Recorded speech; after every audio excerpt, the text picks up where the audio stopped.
আসসালামু আলাইকুম ভাই, ভালো আছেন ভাই? ওয়ালাইকুম আসসালাম। ভাই কলা কি আসলে আপনি কিনতেছেন নাকি আসলে বিক্রি কলা করেন? কিনি। কিরকম আজকে আগের তুলনায় কি বর্তমানে একটু দাম কি আসলে বৃদ্ধি পেয়েছে? বর্তমানে দাম প্রতি গাড়ায় 10-20 টাকা কম আছে আজকে। আগের তুলনায় বর্তমানে হ্যাঁ। দূর দূরান্ত যদি ব্যাপারী যদি আসে তো এখান থেকে কলা কিনে নিয়ে ব্যবসা বাণিজ্য করতে পারবো? সারা বাংলাদেশে লোক এই জায়গায় আসে। সবচেয়ে বেশি বড় বাজার। হ্যাঁ, বড় বাজার। অনুমানিক কত টাকা আসলে এখানে কলা হয়? প্রতিদিন 25-30 গাড়ি মাল হয়। 25-30 গাড়ি মাল হয়, কোনো প্রকার মালের সংকট নাই? না। এখানে তো খাজনা দিতে হয়, হ্যাঁ? খাজনা দিতে হয় 2টা পিস। মানে প্রতি ছড়িতে 2 টাকা। 2 টাকা করে খাজনা দিতে হয় কুতুবপুর বাজার। মানে এত খাজনা কম কেন আসলে?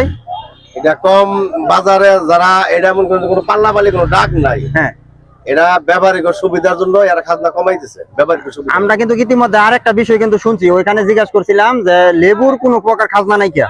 না, লেবুর খাজনা নাই, খালি লেবারি। এনায়তপুর বাজার আসলে লেবু নিলে প্রতি বস্তায় 20 টাকা করে খাজনা দিতে হয়।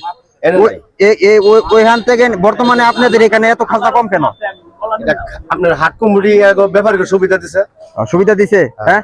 ধন্যবাদ আপনাকে, আপনার সাথে কথা বলে খুব ভালো লাগলো। আপনারা কিন্তু ইতিমধ্যে শুনলেন যে প্রতি একটা ছড়ি 2 টাকা করে খাজনা দিতে হয়। খাজনার কোনো প্রকার সংকট নাই কে। আর লেবু যদি কিনেন, আগে বলে দিলাম কুতুবপুর বাজার থেকে কোনো প্রকার খাজনা না কেনা।